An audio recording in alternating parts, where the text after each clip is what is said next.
welcome to the newest episode of the Cosmic Matrix podcast. Before we get into today's topic, we just wanted to share that we do have a couple spots available for a time of transition retreat in Peru this November 25th to December 1st.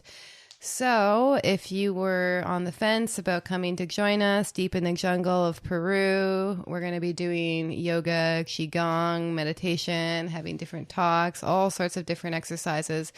And we're basically going to be getting into the practical aspects of everything that we talk about on the podcast and showing you how to do that in a very embodied way and giving you all the tools that we do in order to anchor this knowledge that we speak about on the podcast into your being. So if you were on the fence about coming to join, please contact us soon because these spots do tend to fill up. And you can learn more about the retreat on Bernhard's website, veilofreality.com, or mine, lauramatsu.com. And you can fill out a form and apply there. So today's podcast is definitely a big topic, and it's a difficult question to answer, but we're going to attempt to answer it anyway. And it is, what is your relationship to the divine? So we use the divine. I like the divine because the word God has actually been so distorted that it's become such a trigger word for people. And even the divine can still be a trigger word for people as well. But we're going to be sharing about like what our relationship to God is. This a difficult question to answer, but we're going to attempt to answer it. What is God? How do we use this experience of God in aspiration and surrender? Also speaking about divine grace, building a healthy ego, how we destroy that healthy ego later, and the impact of meditation and why meditation is so important in strengthening your connection to God. So that's just a little bit of what we're going to be getting into in the first hour. And of course, this is always going to be a 2-hour podcast. The second hour you can access by joining our membership forum, where you're going to get access to all of the second hour of all of our podcasts, and also access to this amazing forum where you can share your experiences, your insights in the safe container of the forum, away from all the social media trolls and whatnot. So, yes, to begin, I'm going to ask you, what is the divine? The ultimate question. Yeah, but as you said, we're also talking about the divine God. What is the divine God? How do we experience him, it, whatever you may want to call it? We're being confronted with the limitations of language, right? And from the Tao's perspective, the Tao that can be named is not the Tao, right? Or if you meet the Buddha, kill him or something. Exactly. All these koans and parables and metaphors and symbolisms, basically, that's what we're dealing with. And we are attempting to describe something that is undescribable because ultimately it is it's a deep inner experience. Yeah, the mind is going to be the last to know. Yeah, exactly. The mind is most often trying to reject it, deny it and all of that because it's coming from this very limited separative ego consciousness. But we can describe it. But again, like the saying goes, you can point at don't mistake the finger pointing at the moon for the moon, so to speak. That's another saying that ties into that in relation of describing. But we can, speak out of our own experiences and relating to various teachings and spiritual traditions we've been also working with. Now, I think let's maybe start about elements or characteristics of what the divine experience entails or what the divine is. Yeah. Yeah. And I like what I took this from Osho, that God is not a person, it's a presence. So that's the key distinction. And this is the difference between what most people know God to be. I know even myself, I didn't grow up as a Catholic or any Christian, but since that was a collective norm, I thought that God was a guy with a beard in the sky who judged you.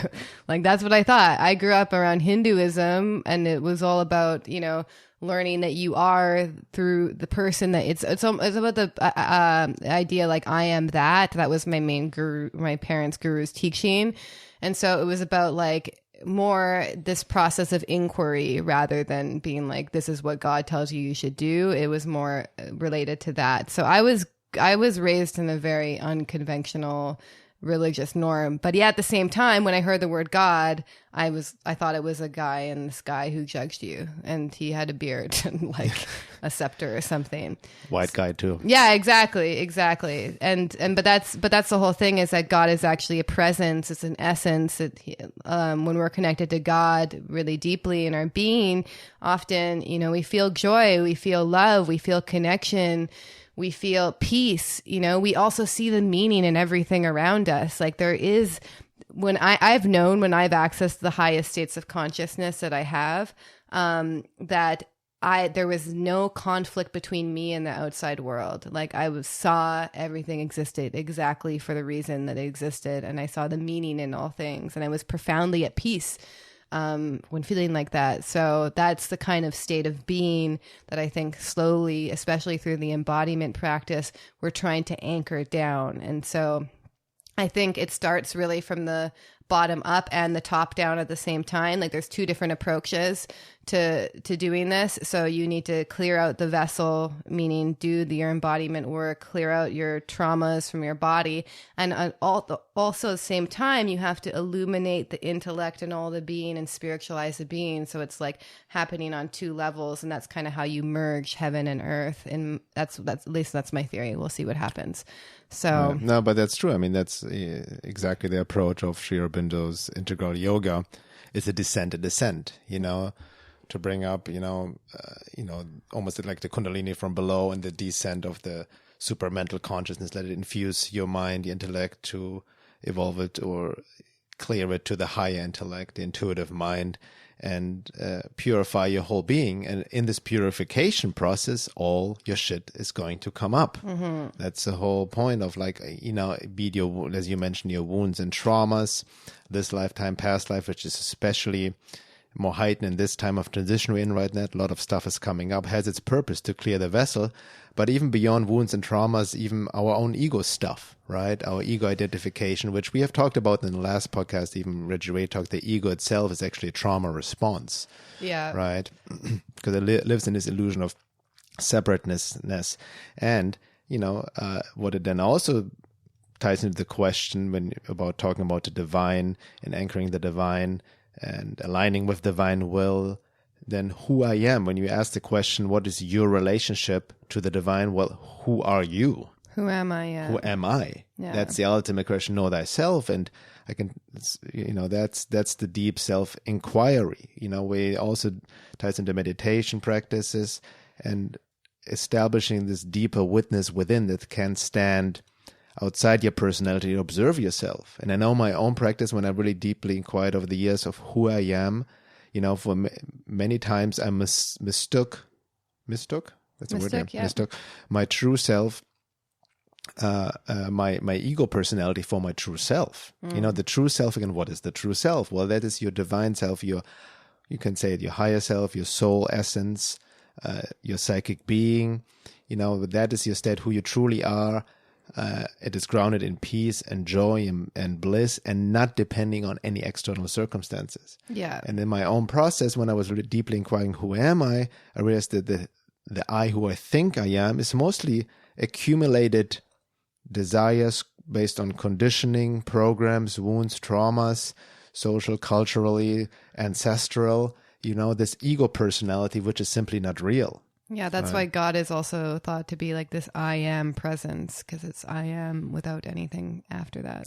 Exactly. And then I remember Sri Aurobindo talking about, it's so hard to really tune into our true essence, our true soul being. And most people mistake the true self for this ego personality. What he talked about, actually, people mistake the soul for the desire soul, right? Their personality. The personality that still has certain desires, that still wants to be fulfilled by external means, right? So one sign of the more you align with truly your divine essence is you have one established peaceful state of being. There's also this joy and bliss, and it doesn't have this, it has to be this peak emotional high experience. Yeah. But the key point is it is not depending on any fulfillment of desires. That's why, various traditions talk about,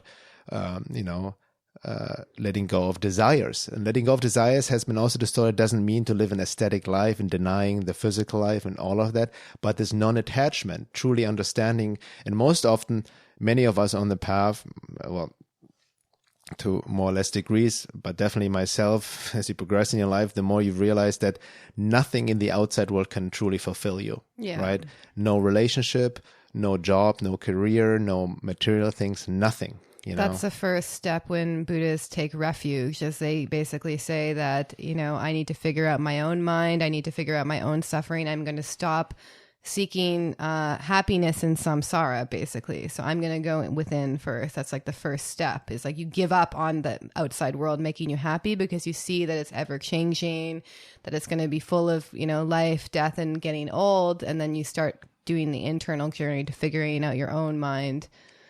Yeah, exactly. And the way that maybe has been distorted in the past, you see it in the in the Western Christian traditions, or as an Eastern tradition, the aesthetics, is it has turned into a denial of life, of trying to escape, even demonizing the body. Sin is, flesh is sin from the Christian perspective. Yeah. Life is, we're born in sin. We need to reach heaven, something out there. Yeah, but Catholicism is such an archonic. That's like a guilt religion in itself, or the aesthetics, of denying anything in the material world and just escaping somewhere out there, beyond the body and mind, and just trying to stay in this samadhi place of this impersonal state, but not engaging in life. So there's the distortion of this truth, basically. Yeah.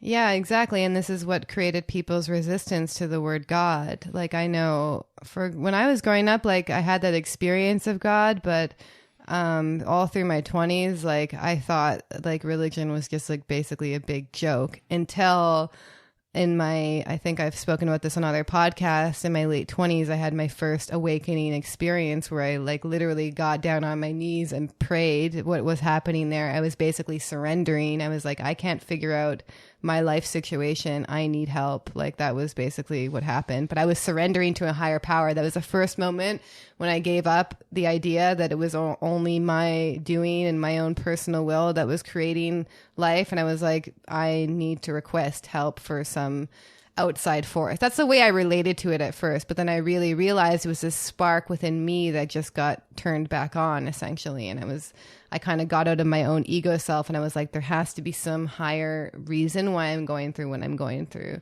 basically. Yeah. And that also ties into this necessity, deeper, sincere aspiration. Yes. But, even like you see it in the Christian tradition, which there's a lot of truth in the Bible, but people has distorted it, making it into a dogma and whatnot. But it's exemplified in the saying, ask and knock and you shall receive. Right? Yeah, that's what happened in that moment, because I was pretty much like, I was in such a bad situation. I was like in a relationship with a basically abusive narcissist. I was coming off of drugs. I was taking like really strong painkillers. So my body was in really rough shape. And I remember making the request, was like, to God, I was like, I will do anything you want me to do with my life if you get me out of the situation, because I was actually on the brink of like ending up on the street. It was the worst situation I've ever been in. And I'm so far from that now. But at that point I was like basically making a deal. It was my own distorted version of like this aspiration and surrender, because I was like, I will do anything with my life from this point forward if you just get me out of this mess. And from that point forward, someone, offered me their home, and I started getting into daily yoga, and I started integrating meditation. And then years later, I'm on this completely different path that if you would have told me back then was my path. And even now, even the work I'm doing, you could have told me like a year ago that I would be doing this, and I wouldn't have believed it, because my own personal will has gotten out of the way. Especially, another note is when doing these manifestation techniques, it's often our own ego will, and we think, oh yeah, we're connecting to the universe is responding, but it's often our own ego that's creating. So now, you and I set intentions, but this whole idea of manifesting is also coming from this personal ego, will, and personality self, where we need to really surrender with whatever the flow of God is acting through us, and whatever direction we need to go next for our soul evolution. And that's extremely hard to predict. Exactly. And then we start what the mother would say from Sri Aurobindo's integral yoga. We start to bargain with God, right? We use God to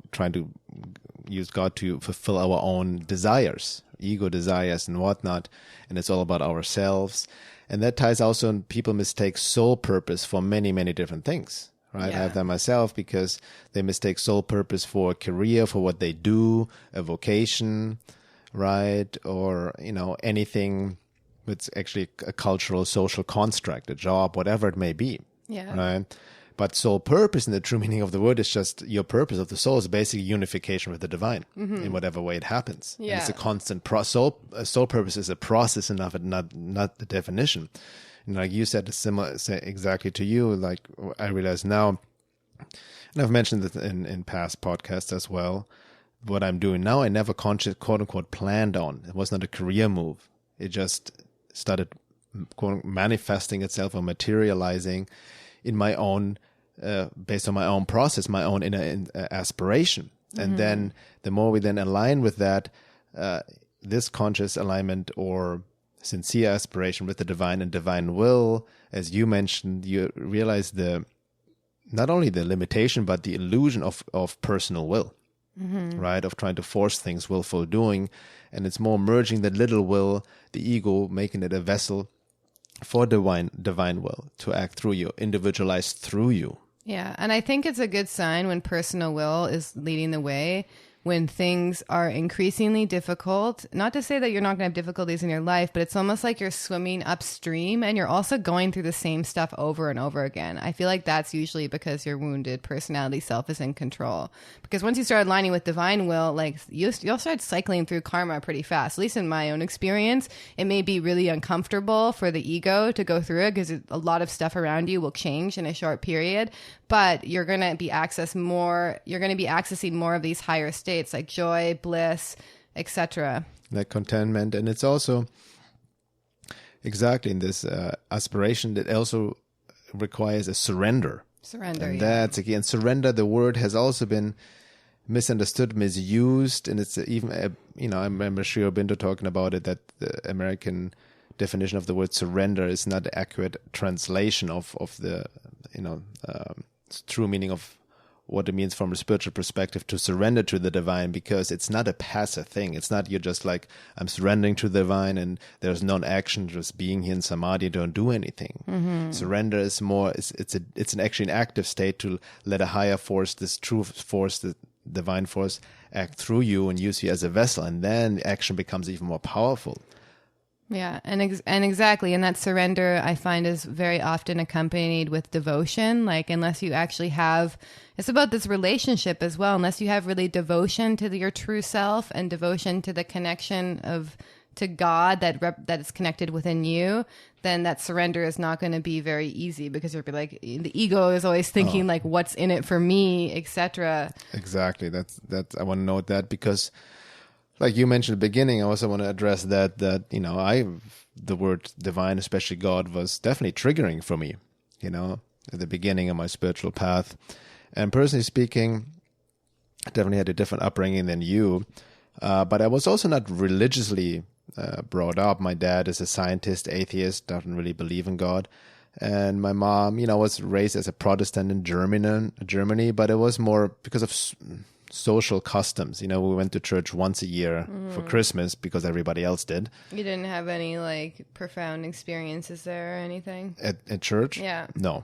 I was just, I read the Bible and everything, even school. And for me, I was like reading an adventure book. Like this book, I was like, oh, who's this Jesus guy? But and also the way I also got impressed by it, the impression that there's this outside God that judges me. Yeah, even in Jesus, it's like, oh, Jesus is the best. And I mean, this whole this a lot of these, for me, these are I realize metaphors, not to be taken literal, right? But I've known what I remember now, even though my mom wasn't the full and religious person, but I remember when I did something wrong here and there, then my mom said, God will punish you for that. She used that against me, Yeah. So that kind of even, I wasn't definitely didn't get the Catholic guilt programming intensely. But you still had it. But I still had through these little remarks. Yeah. That there's, okay, I'm not only just getting punished by my parents, but by some invisible person. That's interesting, because that was one thing, because my mom grew up in, I think similar, like Protestant or Anglican. I don't know. They're all the same to me. But that's one thing she didn't do, is like tell me that's like, I don't have as much of a guilt and shame program as other people. You know, even when I was doing things that people classically guilt and shame other people doing, like shooting up drugs, for instance, I didn't feel as much guilt and shame around it. You know, I did feel some, obviously, because of what I was doing to my body, but I was absent of that program because I didn't grow up in that environment as much. You know, it didn't exist, like, because that's what my mom learned from being in like her own, you know, version of Christianity, whatever that was, that was really harmful, you know. And then she also, you know, there's also, never mind, the old predators and the priesthood and whatnot. And there's like a very high incidence of sexual abuse with children happening in Catholicism, which I think also points to the fact that there's some huge distortion coming through that. And, you know, this is also all of organized religion, by the way. Just as a side note, what you're speaking of, you know, I remember Reggie Ray talking about the people, the cities who were part of his lineage, basically. What happened is they joined the monastery and they were like, screw this, we're going to become regular people again. And they basically abandoned the monastery and became householders, meaning they like, you know, worked jobs, had children. And that's where the true tantric traditions blossomed, is like they left the monastery and they were like, no, if we can only find God in these places, then it's actually not real. We have to find it in everyday life. Exactly. The same you see in, you know, I think this is these days are over, you know, that you have to go to a cathedral or church to connect with God. Oh no, they're still happening. Yeah, still happening. I know, but you know, I feel there's a certain awareness rising, you know, in our circles, separating religion from spirituality from religion. Yeah. Right. But, or having to go through a middleman, the priest, the pope, whatever. Yeah. Right. And all of that. So in my upbringing, like, you know, over the past 20 years in my journey, as I got deep into self-work and on all levels, and then engaging in spiritual work. So at some point, you're naturally confronted with your relationship to the divine and God, you know. And for me, it took a big turn for me. Well, let me backtrack. I realized now, looking back, even my childhood or early adolescent life, especially my musician years, playing drama, making music, I had experiences of the divine, right? Like this deeper, that dissolution of the ego, I personality, and this installment of like, or experience of deeper bliss and love and joy and timelessness, you know, especially being around in nature, or when I was playing music, making art, or playing drums. I had these experiences of there's something deeper within me. There's something truer within me. And obviously I had these experiences on psychedelics back then as well, as, you know, mushrooms, DMT, but it was nothing permanent, obviously. And these experiences have increased more, actually, the more I was working on myself, doing shadow work, doing my trauma work, wounding, what we said just at the beginning, to clear the vessel, right? To establish that connection more and more to something higher that is not related to anything we can think of. And the mind always likes to interfere and gets triggered and likes to deny, because the ego personality, and then infused by the anti-divine occult forces, they also want to keep us in the separateness state of being, disconnected from who we truly are, right? But I remember the trigger came up again for me when I got deeper into integral yoga of Sri Aurobindo the Mother 5 years ago, and started diving into the work. And he talked about the necessity to aspire and surrender to the divine, and the word divine triggered me. And even my meditations, but you shared, like, you know, when my meditations, the beginning, you know, I'm going to surrender, like the surrender to the divine, and then my mind is trying to make some sort of abstract, what that looks like what does it look, and like what's going on there, and that's the mind will never get it. It will actually actively resist and deny it. Yeah. Right. Yeah. And then even like I noticed that surrender to the divine will, like my ego would like, hold on, I don't want to surrender. I don't want to give up my sovereignty. What are you surrendering to? I want what I want. I'm not going to give this up. Yeah, yeah. Right? So all of that. But then I realized on the deeper level that this was not my true self speaking. There was an active resistance of my lower nature, of my egoic self, infused by occult forces and all of that. So it really, the first step to really truly, experience the divine is also coming into this place of stillness. That's why I feel for a consistent meditation practice is very important to get out of this mind chatter, the monkey mind, that the surface consciousness we're constantly in. Yeah. Right? And dive deeper, deeper, deeper. And then there's this presence that emerges itself through coming more in contact, what Shirobindra would call the psychic being, your soul or your higher self. And that's the expression of the divine coming through you. Yeah, that's what happened to me when I actually moved from a big city to being in nature. And then since I hadn't lived in nature for so long, I would just get so captivated by the immense beauty of being out there that it brought me to a full state of presence. You know, I also had my meditation practice, which definitely deepened when I was in nature, but it's that presence. If your mind is making up a story about what someone said to you yesterday, then you're not going to be able to experience that. It has to be experienced in a state of presence. And then, and even like through my meditation practice, I think I told you this many times, but there was a specific moment, and I'll remember it forever, where all of a sudden, because I used to have a constant dialogue going in my head, like my mind works very quickly. And all of a sudden it was like I was at a party and everyone just left all of a sudden. So that voice calmed down, and I still have thoughts, but it's not constant chatter that it used to go on before. And I think that constant chatter is actually what most people are dealing with as well. So if you can actually bring people into a state of presence by like attuning to them and seeing that spark in them, you can actually also connect them more to God as well through our own ability to be present to other people. That's when we start experiencing more of that. Like it's such a fundamental part of it. And I think in that stage as well, like I was basically in my escaping the world stage, which I think, by the way, is not to be thrown out. Like I was still engaging in the world. It's really hard to escape the world these days, to be honest, because we've become so dependent on the conveniences in the modern world. But I needed to go into that period of like meditation alone in the forest. You know, I wasn't entirely alone, but I was pretty isolated, I have to say, in order to really anchor that connection more and more and more. And then, yeah, like over the years as I've meditated, I've noticed my ability to stay present is longer, and I feel it more deeply as well. Like if I'm talking to someone, it's, especially if I'm doing sessions, it's very rare that I'm going to have a conversation going on in my head at the same time, which I think is why it's really important, especially when we choose someone to work with, like a therapist or a coach or whatever. If they don't have their own spiritual practice, then they're not really able to be present for you, I feel. Like I know a lot of therapists, they kind of do the top-down approach, like changing your cognition and changing your thoughts and engaging with your stories. But really what we want someone to do is like truly see us and hear us and be present with us. And that allows a true self to emerge. Yeah. So, which, you know, we can maybe on that note talk about our personal practices. And it's also important to understand on that note that, you know, coming in touch with the divine, your inner presence and divine will and all of that, God, is not just reduced to the practice itself. No. Right? It essentially needs to, like you mentioned, like seen in life, in everyday life. And it's not about escaping life or trying to avoid it.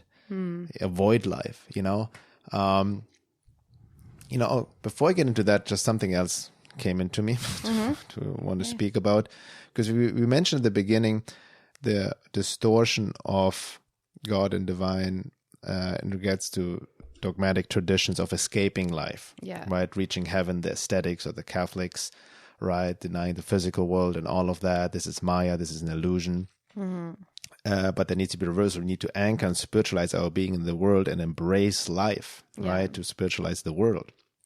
Interestingly, I see the same pattern of these old dogmatic religions in the New Age Ascension community or fringe community, who claim, you know, even when people talk about similar stuff, I talk about the matrix control system, hyperdimensional matrix, and that has overtaken humanity and this planet, and this is a prison planet, right? And even to the point of that claiming that the tunnel of light is a trap, and the reincarnation cycle is a trap, and we need to get out of it and not reincarnate, and like trying to escape the world, basically. You know, this whole, which I realized all these theories actually infused by the predator occult hostile forces themselves.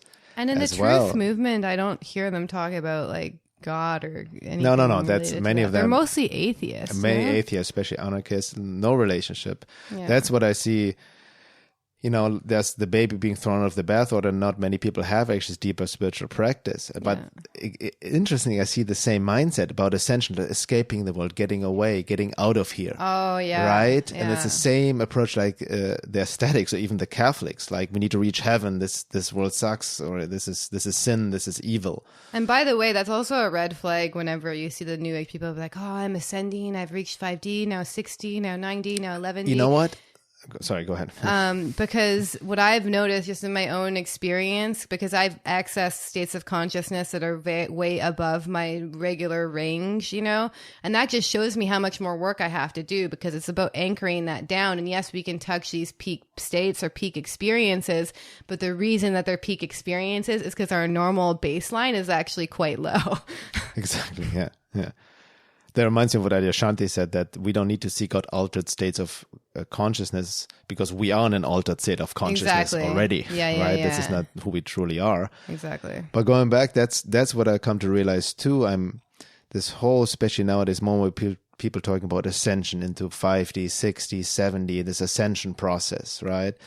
And I realized this is not how this process works. It's not about ascending. And even I've used the word ascension as well, but always in quote quotation marks, because it's not about ascending somewhere else.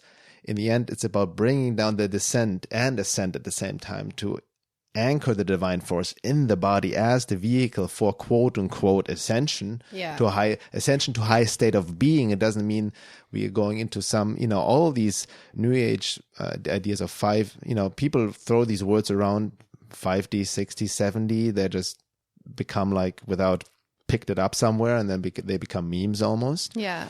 Right. And it has a lot of spiritual bypassing.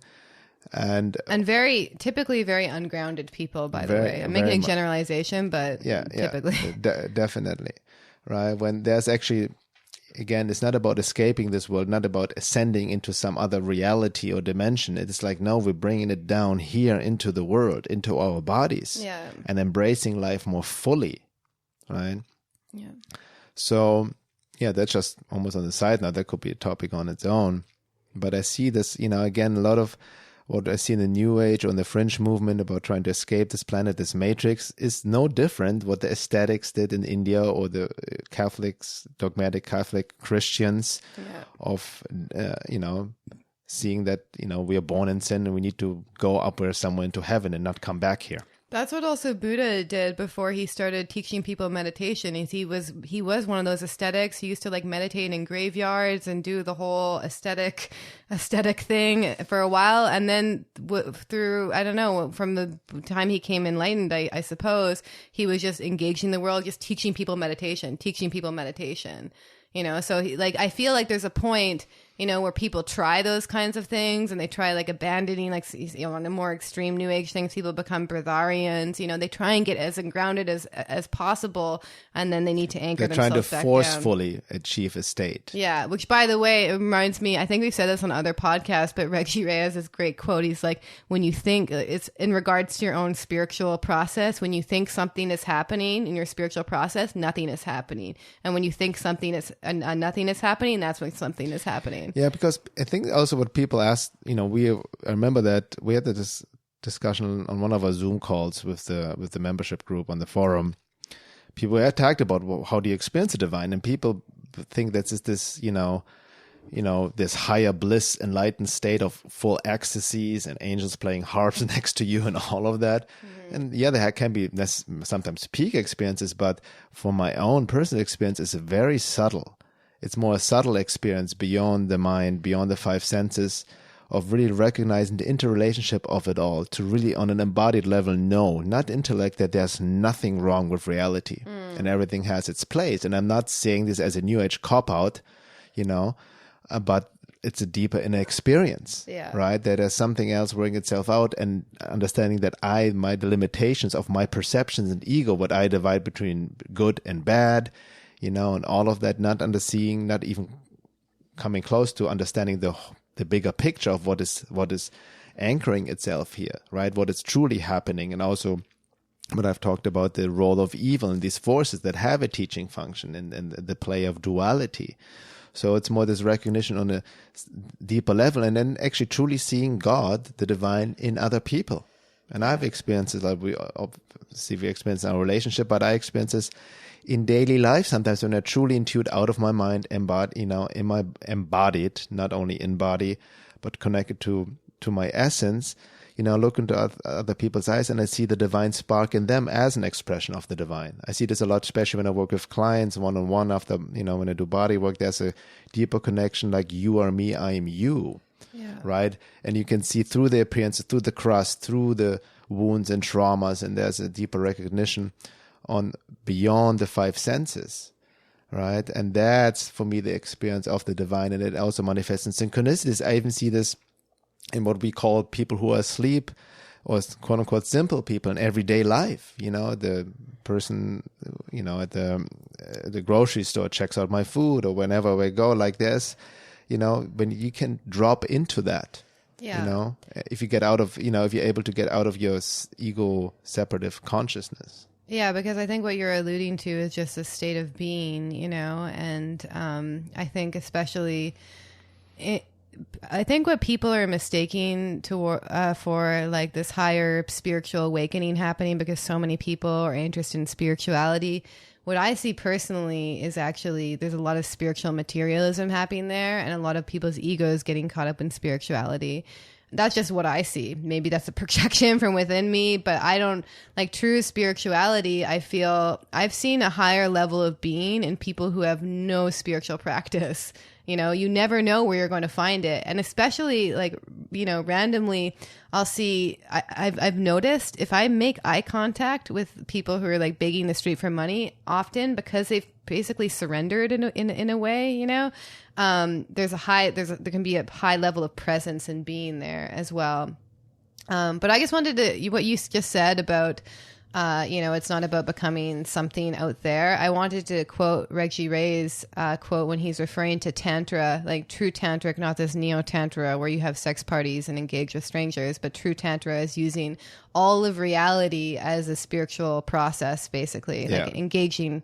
Just saying real quick, because that's important, because nowadays the word tantra is literally equated with sex or sexuality.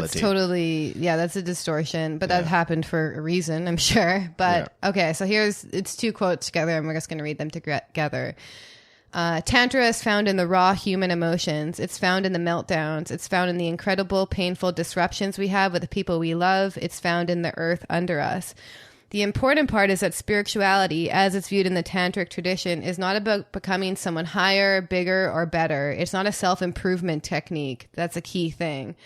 It's not about figuring out a way to get rid of unwanted parts of our personality. It's not about becoming peaceful. It's not about becoming kind and loving to everybody, although that is the end result. Tantra is about letting go of all of our attempts to try to change ourselves. It's about surrendering to everything we are and being willing to be one with it.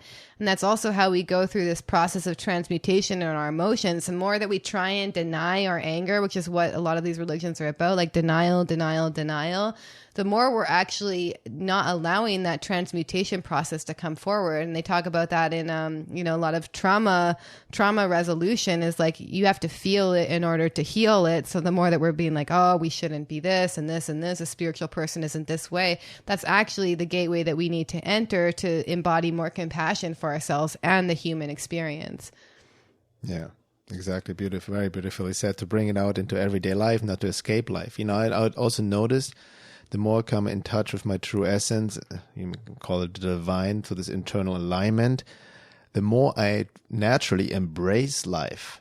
And I don't fight the world anymore, right? It's almost like being more, you can see it from any other tradition, or like the Tao's tradition, being more flowing in the river of life, the Tao, right? Like you're like a martial artist, gracefully embracing life. It doesn't mean that, excuse me, it doesn't mean that there won't be any challenges happening, but you're more like Bruce Lee said, become like water, right? You're able to dance with life and whatever it brings at you, knowing that everything, whatever you're being confronted with as a challenge, is also a deeper lesson for your own soul evolution. So you naturally embrace life. You don't resist it anymore. Yeah. Right. And you also make decisions from a wiser perspective, not, because of your own sincere inner work, coming of alignment, who you truly are, your decisions. Even your wants, needs, and desires are not coming from this wounded or traumatized self. It's trying this lack within, trying to fulfill something by external means, right? And hence you're not pushing your will onto the world via willful doing. Like you said, we are similar to you and I, we have certain intentions and dreams in our lives and whatnot, but it's coming with this more unattached intention, right? Working with that rather than forcefully trying to manifest, forcefully trying to reach a goal with this ambition behind it. Yeah. That's another thing. If you're meditating with an ambition. And... that's like self-defeating in itself. Although I did that at a point because I was just so desperate to kind of calm my mind down. But it's only in those moments where I was just kind of doing it and not having an intention for it that I had the most profound experiences. So did you want to read a quote or you? Yeah. That writes my own quote, something I wrote. But that relates to that, there's something I wrote in an essay, so maybe some listeners may be familiar with that, and I call it, which I've realized through my own experiences, that's basically signs that you're becoming more aligned with the divine will, which is also your true essence, right? Your true self. And it ties in what we just said. One, ambition, vital desires like desires, passions, or whatnot, based mostly on wounds and conditioning. Ambition, vanity, the need for attention, to be liked or desired, the notion and pressure to become something or someone, any comparison, competition with others, or even dislike of others, all fall slowly away, as do any triggers and reactive behaviors, right? Because that's your true being, your true essence is full within itself, right? It doesn't need outside, confirmation, so to speak. Yeah.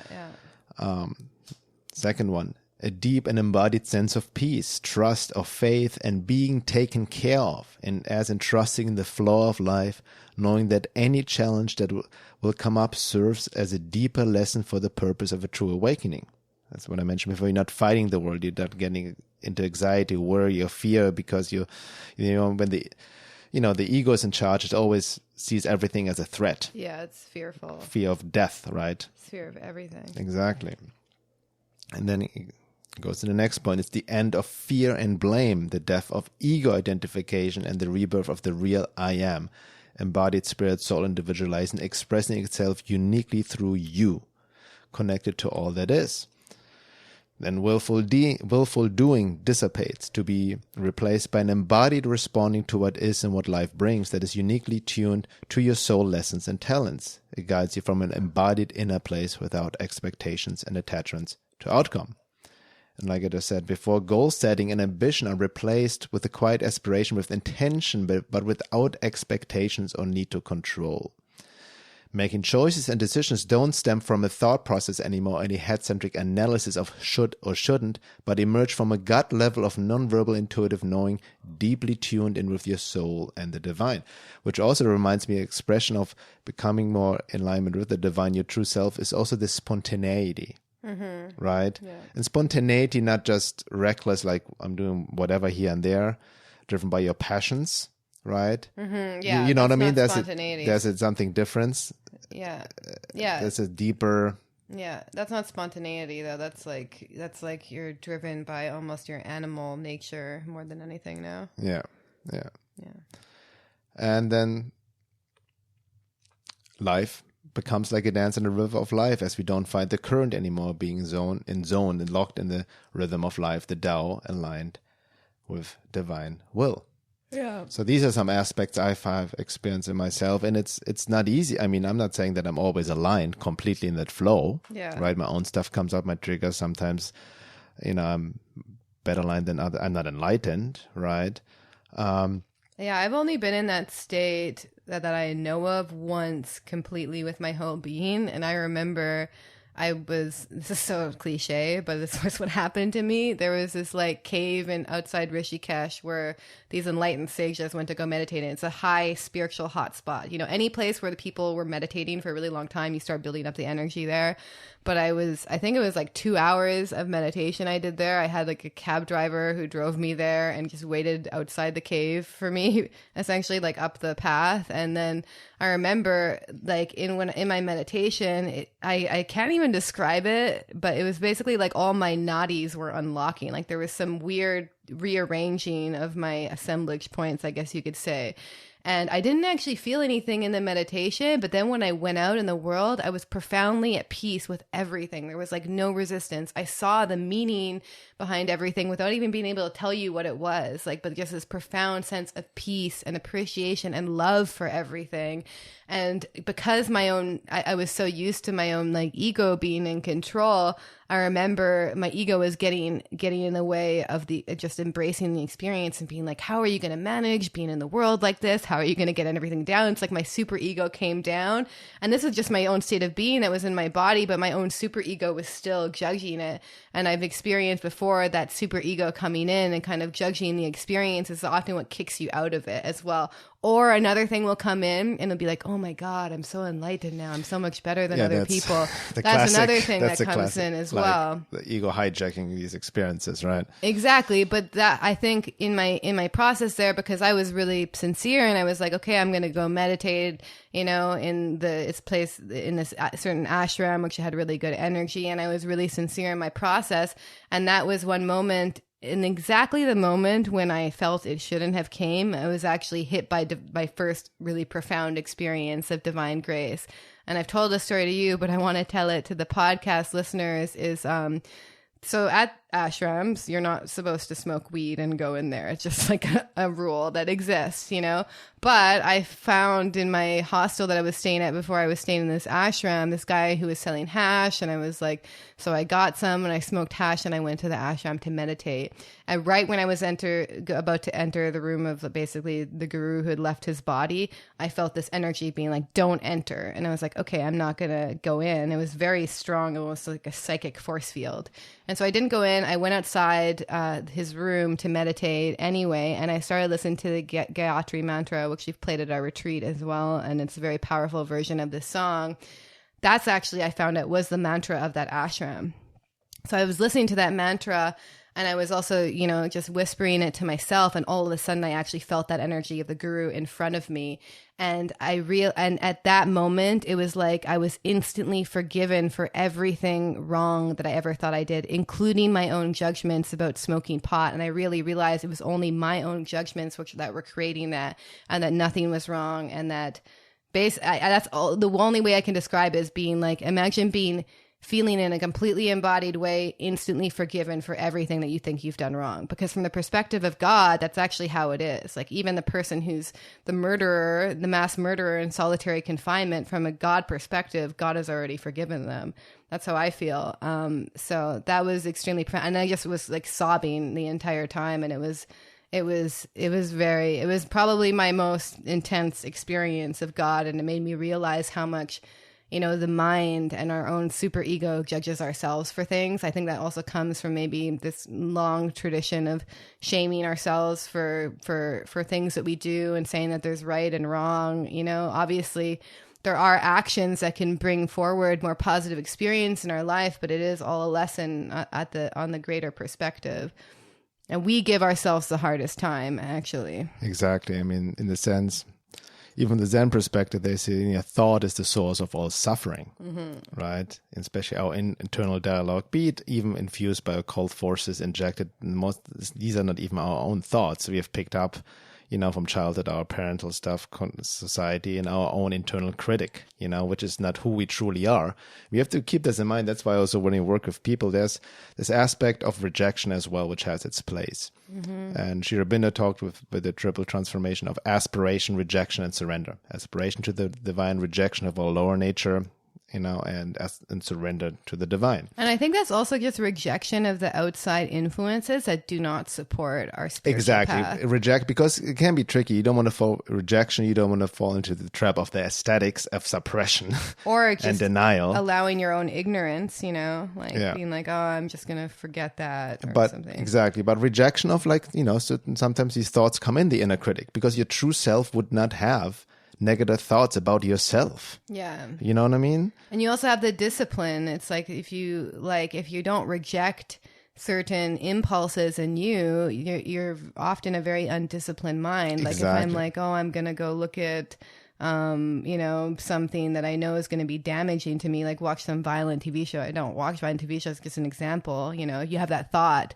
If you don't learn how to reject that thought. Reject also these impulses, these vital impulses like the desires, what we're drawn to. It's driven by our lower nature, very mechanical. Yeah, the ego is also very impulsive. That's how you know. Ego. And then, sexual energy, when it comes from a lower nature, that can, people are driven. That's why, people watch porn, for example. Yeah, that's why this ability of self-observation is really important, to just observe your thought and then also use your higher knowledge. So, if you have this impulse to do something, use this witness to actually work through it, and that's how we can kind of start discerning what will be help us on the path and what may kind of derail us a little bit. Because we can make but we can make our journey go much slower if we keep repeating the same. Exactly. I mean, any form of deeper spiritual practice, in yoga in itself, like Sri Aurobindo said, life is yoga, all is yoga. It's a whole new way of existing, and to catalyze your own spiritual awakening or process, right? That's the whole point of a spiritual practice in a sense, but you cannot skip any steps, what I'm saying.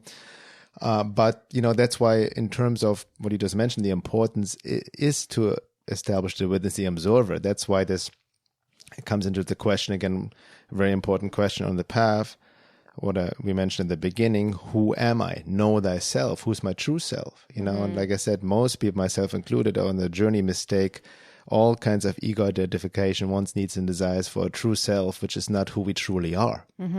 But then you want to dive deeper through, all these practices, but also basic psychotherapeutic somatic work to work through your wounds and traumas, to connect to essence, but especially stilling your mind, consistent meditation practice to be able to step outside yourself, to observe your different parts, your mentals, your thoughts, your vital emotional desires, your physical impressions in your body. Then we can come closer to who we truly are and make wiser decisions in our lives. And just the awareness alone initiates certain changes within the being. Yeah. And I saw this image once. I wish I saved it, but even if I saved it, I had so many iPhones, I wouldn't have it by now. But anyway, so it had an image of the monkey mind. And so it was like several images of a man with a monkey. And at first the monkey, it was this man and he had the monkey and he was totally taking over his head, like totally covering it. And then slowly the monkey moves to his back, and then slowly he kind of is holding on to his back. And then eventually the guy is walking with the monkey on a leash behind it. And that's kind of how our relationship with our monkey mind develops over the process of meditation. Most people who have zero meditation practice, I'm saying most people, not all people, because I've met people who actually have a high state of being, who are very simple people who probably don't meditate at all, but their life is a meditation. Right. Especially people who have to work with nature a lot of the time. Like if you're working in a garden, for the most part, like you have to be present, or else if you don't be present, you're going to mess up something, and then your whole crop is going to go to waste. So a lot of people who actually work, I've noticed, especially people who work as farmers, like this is a way that they have to be present. Like you just have to be, because you're connected to something and you have to be aware of what you're doing in the moment. But for most of us who live in the modern world, especially because we've been taught through a lot of our academic conditioning to really strengthen the mind, that the mind is like going in chaos all the time. And not only that, never mind our technology and all the news that we're subjected to all the time. So for the most part, like people have this constant dialogue going in their head, and it's like the monkey, or maybe even multiple monkeys, are like running the show. It's just like jumping from thought to thought to thought. And it's not to, demonize this process, because it's just an aspect of how when the mind starts quickening, it works. Like especially I notice, for myself, if I were to not meditate for a few days, I do notice my mind gets very ADD, and that's kind of that's also the condition of like when we're uncomfortable as well, we just jump from thing to thing to thing because something's actually going on in the body and we're trying to ignore it. And I also feel like this meditation process is evolving over time. Before, I've heard of a lot of meditations. It's like focus on the third eye, focus on mantras. That's all well and good. But now I'm noticing more of a trend of somatic meditation and working with the body. And I think that we're more moving into this phase of like earth-based spirituality. Because I've noticed, this is obviously also a generalization, but many indigenous people, what we value in them is their state of presence.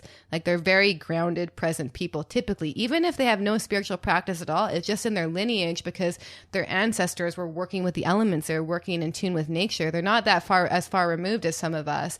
So I think this is more what we're trying to anchor here on Earth, is being able to work in tune with nature again and trust our intuition and trust the information we're getting from the environment, because that's also our alignment with the divine, is when we're able to like translate everything that is through our body as well. Mm-hmm. Yeah, exactly.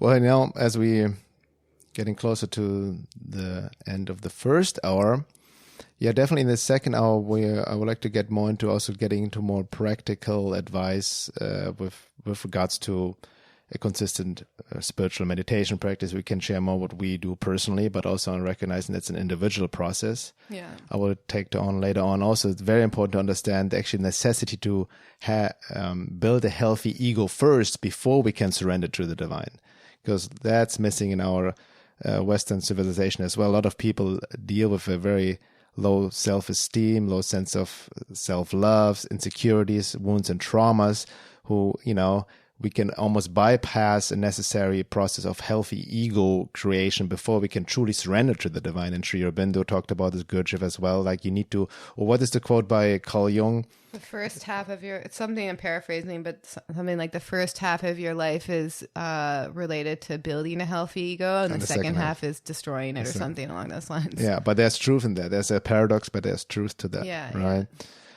Yeah. And then I want to talk about what I've basically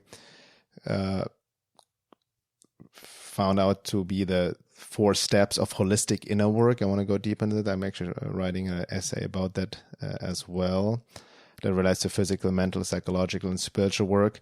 And obviously the current times we're in right now, and also, again, the anti-divine forces or call forces, because here's the thing, people ask so much about protection against these forces, what we can do and all of that. The only place they cannot be touched by these forces is your true self, your psychic being, your alignment with the divine. Oh, that's and any esoteric tradition talks exactly about that. So that's your own protection. But I see again so many people, and I'm not taking myself out of the equation, especially in the past, are resistant to this true surrender to the divine and what that means, and that aspiration. We want to talk about the world in all of that, what's going on, what are the solutions, but no, the solution is right here in front of us. And so, and that it relates to coming to terms with God and the divine, and what does it mean, our relationship, and anchoring that force within us. Mm-hmm. Yeah. Yeah, and that also reminds me, I also want to touch on something Gabor Mate said about our childhood traumas as well, and why, as long as we try and blame how we felt on our parents or whatever, we're going to still externalize our problems for out there. But the true trauma that happened is we lost connection to our true self and essence. Exactly. And so if we look at it that way, then we can always actually get that back. We don't have to wait until our parents somehow wake up, or if they're dead, it's unfortunate. It's not going to happen, but that's how we can take full self-responsibility as well. You can even tie it into genetic modification of humanity, the alien intervention, whatnot, which has its place in the biggest evolution of consciousness, the bigger picture. Nothing is being done to us. You know what I mean? It's all these are lessons in the sense. But, like this original trauma of disconnecting us from who we truly are, right? Through this modification and whatnot. So we're finding our way back home, or to a higher spiritualized being. But I want to quote at the end the mother, Sri Aurobindo's partner from Integral Yoga, And hinting at what I just mentioned before, we are in this intense time. There's a lot of darkness coming up, which has its place, the Kali Yuga, and so much stuff happening. And people ask, what should we do? And we have, most of us people are fighting shadows on the wall in the 3D world, the atrocities and all of that. But the solution is right here if we would be willing to surrender to it. So she writes, at the moment, we are at a decisive turning point in the history of the earth, once again. From every side, I'm asked, what is going to happen? Everywhere there's anguish, expectation, fear. What is going to happen? There's only one reply. If only man could consent to be spiritualized. And perhaps it would be enough if some individuals become pure gold, for this would enough to change the course of events. We are faced with this necessity in a very urgent way. This courage, this heroism, which the divine wants of us, why not use it to fight against our own difficulties, one's own imperfections, one's own obscurities? Why not heroically face the furnace of inner purification, so that it does not become necessary to pass once more through one of those terrible, gigantic destructions which plunge an entire civilization into darkness? This is the problem before us. It is for each one to solve in his own way. Mm-hmm. And that's really what it comes down to. We have seen this in ancient civilization, Atlantis, Lemuria, and whatnot. If we don't heed the voice of the divine, really, and truly do what is necessary within ourselves to purify ourselves, to anchor the divine and surrender to this divine force, right? And understand that all the dogmatic views of religious views of God and divine has also been programmed by us, conditioned by these occult forces, by not trusting us, by strengthening our ego personality. And strengthening our need for the external to tell us what to do. And external, and then looking for external guidance, looking for the savior, the leader, trying to blame constantly outside world and other people. And that feeds what I've talked about before, the matrix agenda or frequency of divide and conquer. Mm-hmm. So alignment with the divine, surrender to the divine, is the quote-unquote the way out for your own quote-unquote salvation and the world, right? Mm-hmm. But it's an internal process. So you have anything else to say before we close the first hour? No, that's it. And once again, for the second hour, join our membership forum, and we can also discuss more about this podcast on there. Yes, and you can join at veilofreality.com. See you guys at the second hour.